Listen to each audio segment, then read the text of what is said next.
Assalamualaikum warahmatullahi wabarakatuh. Waalaikumsalam warahmatullahi wabarakatuh. Warahmatullahi wabarakatuh. Oke. Ya. Kita tunggu sebentar supaya teman-temannya bisa bergabung ya.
Oke.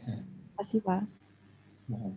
Ya, nggak apa-apa lah. Nanti juga ini kan tambahan. Kalian tidak akan mengerjakan ini, ya. Kalian tidak akan mengerjakan ini, tapi nanti kalian siapa tahu idenya muncul gitu untuk tugas akhir atau misalnya mengaplikasikan GA-nya untuk apa atau optimasi yang lain ya untuk sistem-sistem yang nanti kalian bawa.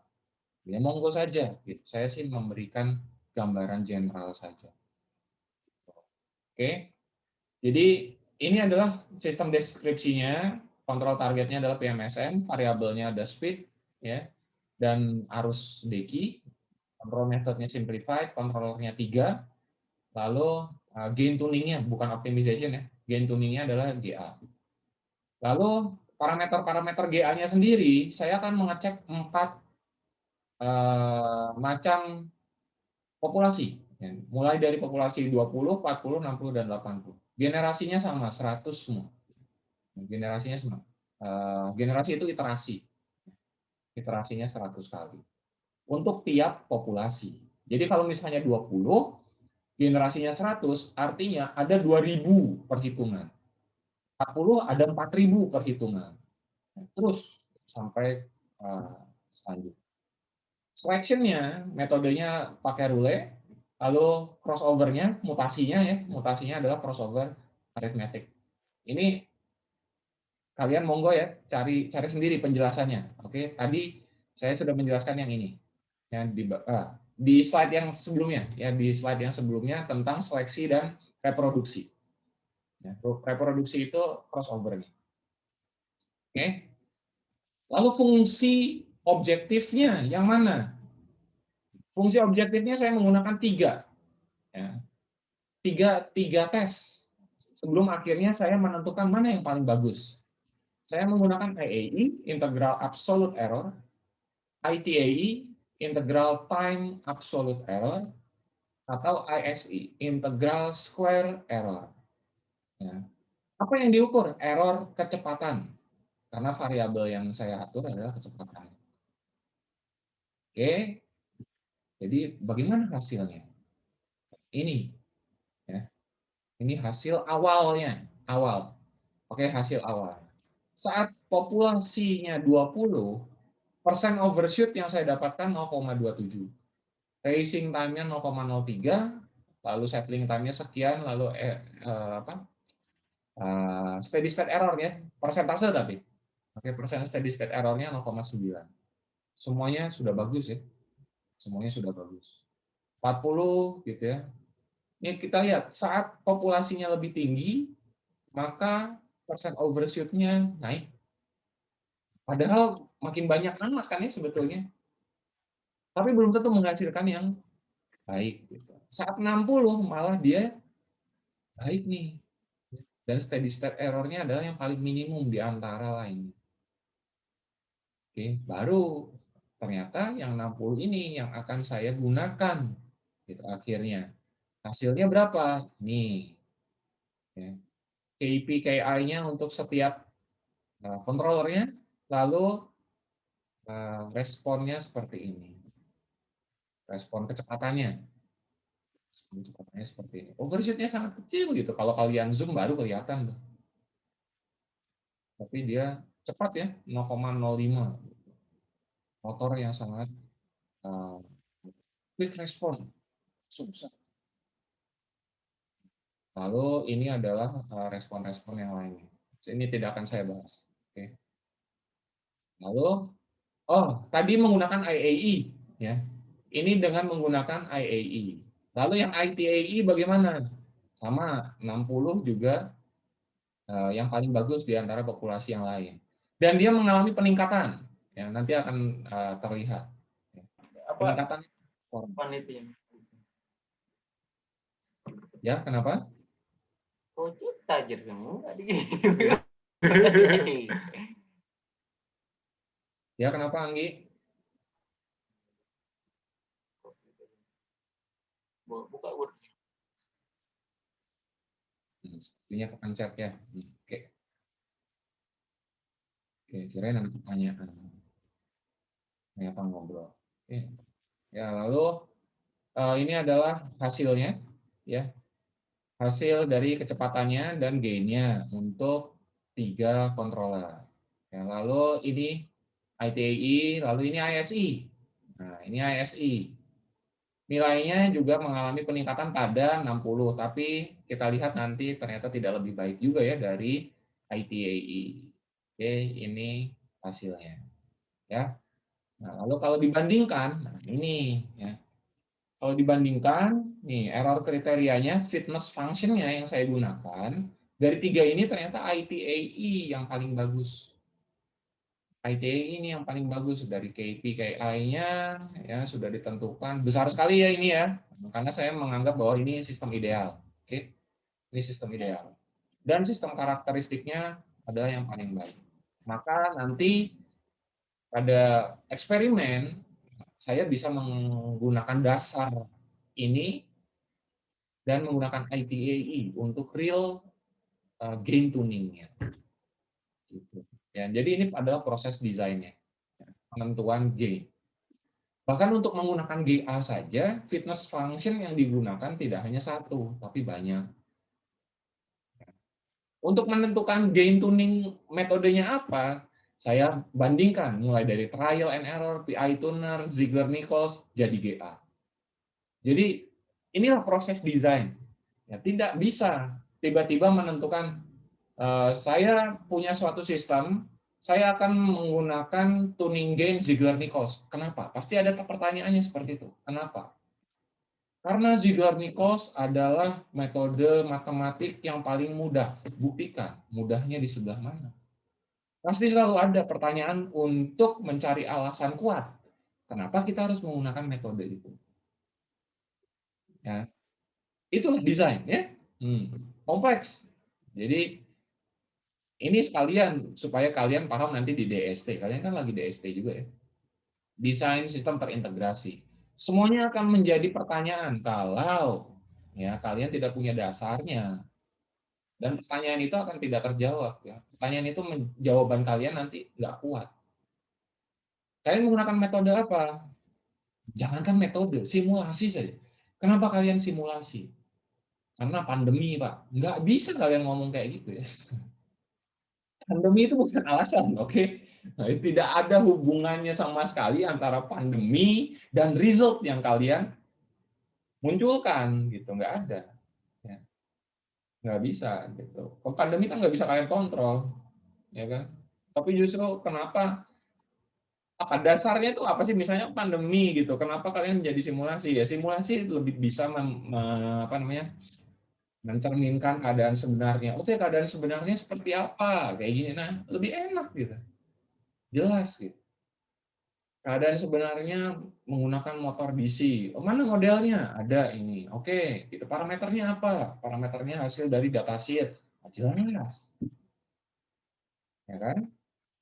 Jadi bukan sesuatu alasan-alasan atau dasar-dasar yang dibuat-buat. Gitu. Nah, itulah desain. Oke, sampai sini. Silakan jika ada pertanyaan. Materinya. Pak, saya mau bertanya, Pak. Monggo, siapa ini? Bayu, oke. Ya. Kan untuk menggunakan optimasi GA itu kan harus ada sebuah kode, Pak, program kodenya. Nah, itu harus ditentukan dari kita sendiri atau ada referensi gitu, Pak? Coding maksud kamu? Iya, codingnya, Pak. Codingan, pemrograman. Wah, kalau pemrograman pastinya itu tergantung dari programmernya. Kamu mau menggunakan program apa? Misalkan MATLAB. Saya kan menggunakan MATLAB. Maka bahasa yang saya gunakan adalah bahasa MATLAB. Bahasa MATLAB itu bersentuhan dengan C, kan ya? Bahasa C. Contohnya kayak gimana? Ini saya di sini punya nih, bentar ya. Saya tutup dulu screen sharing-nya. Mana slide saya?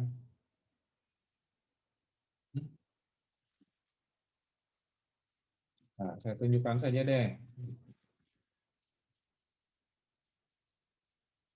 Dengan fungsi yang lebih sederhana. Oke. Oke.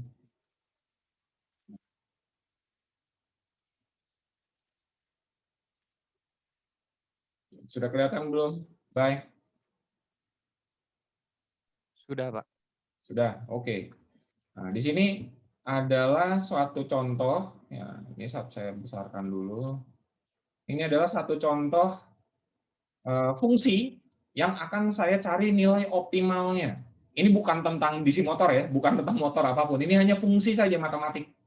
Ya, di mana fungsinya adalah fx x plus 2 kuadrat plus 20, di mana untuk mencari nilai minimumnya itu saya tentukan constraint-nya minus 10 di antara minus 10 sampai 20. Jadi dinilai berapa sih x-nya, ya kan? Maka dengan menggunakan MATLAB code, di sini saya menggunakan GA nih. Saya tulis semuanya. Basisnya apa?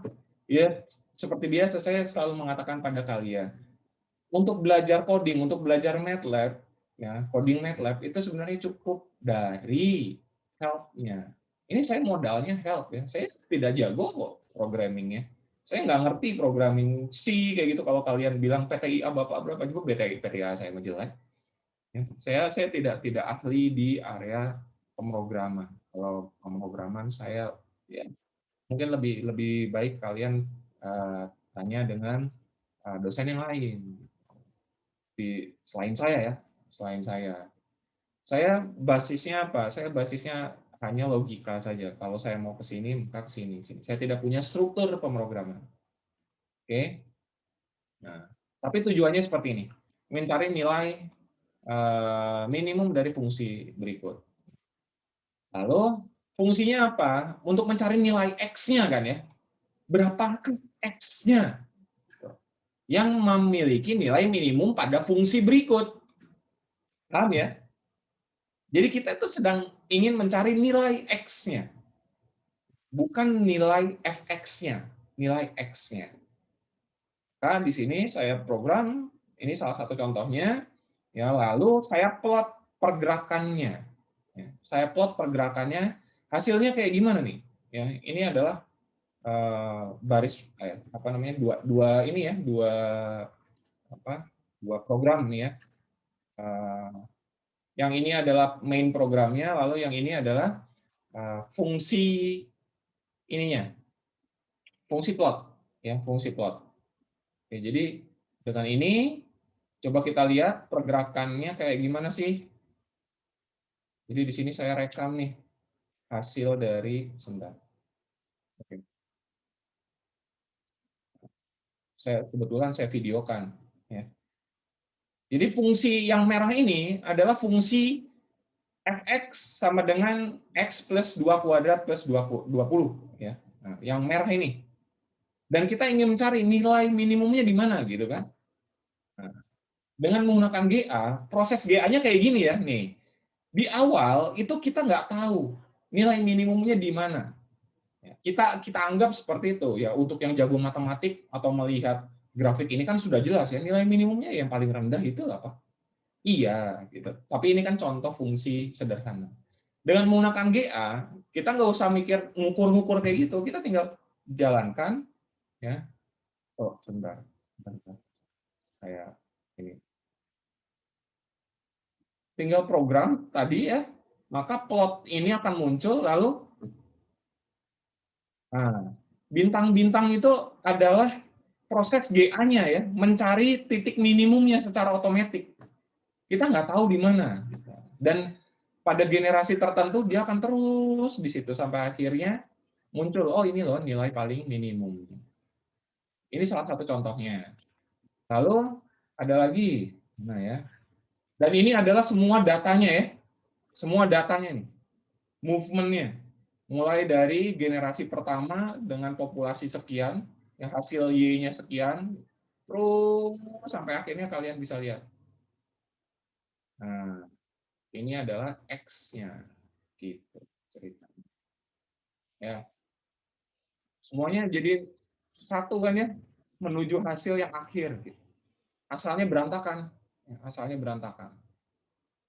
Lalu ini adalah fungsi, oh mana? Nah, ini adalah fungsi multivariabel. Fungsi multivariabel, di mana X kuadrat plus Y kuadrat. Ya. Nah, kayak gimana hasilnya dengan menggunakan GA? Kita nggak tahu nilai minimumnya ada di mana, karena dia multivariabel. Nah, maka semuanya langsung menuju. Kalian bisa lihat ya tadi, si apa namanya area inisialnya itu ada di mana-mana gitu. Ya, sampai akhirnya dia muncul pada titik yang paling optimal. Saya ulangi lagi nih sekali lagi. Nah, ya, itu adalah proses GA-nya.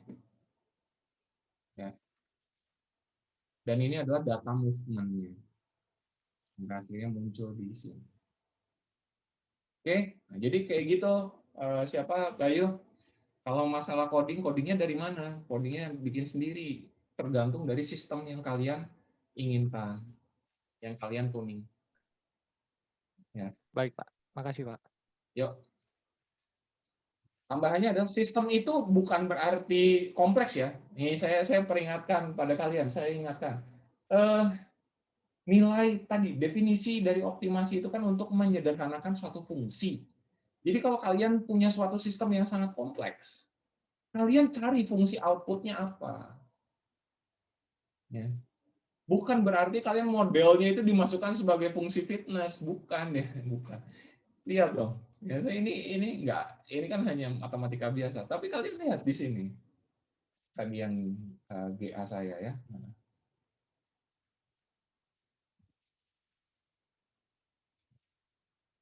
Fungsinya itu ini saja loh, untuk sistem yang kompleks ini, ya, sistemnya sangat kompleks ya.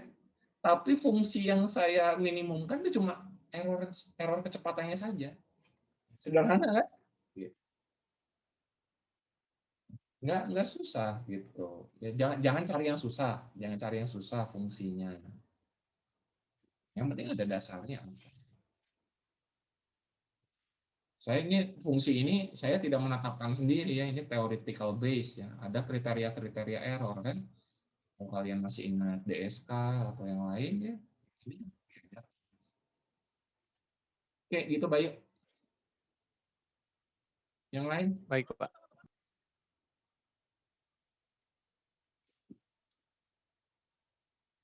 Tidak ada? Oke, kalau tidak ada, kelasnya saya cukupkan. Ya semoga kalian di kelas yang lain tidak seperti di kelas saya gitu ya, dimatikan kameranya lalu pergi kemana-mana ngobrol atau bahkan mainan HP yang lain. Ya sebenarnya sih yang rugi juga bukan saya ya, yang rugi itu kalian. Oke, dan gitu ya dalam tanda kutip ya saya agak sedih gitu. Kan artinya karakter kalian kan tidak menghargai saya yang sedang berbicara ya. Karena saya di sini ingin mencerdaskan kalian, ingin membuat kalian paham gitu. Oke, semua ya kalian sudah dewasa. Oke, kalau gitu terima kasih semuanya. Assalamualaikum warahmatullahi wabarakatuh. Waalaikumsalam. Waalaikumsalam.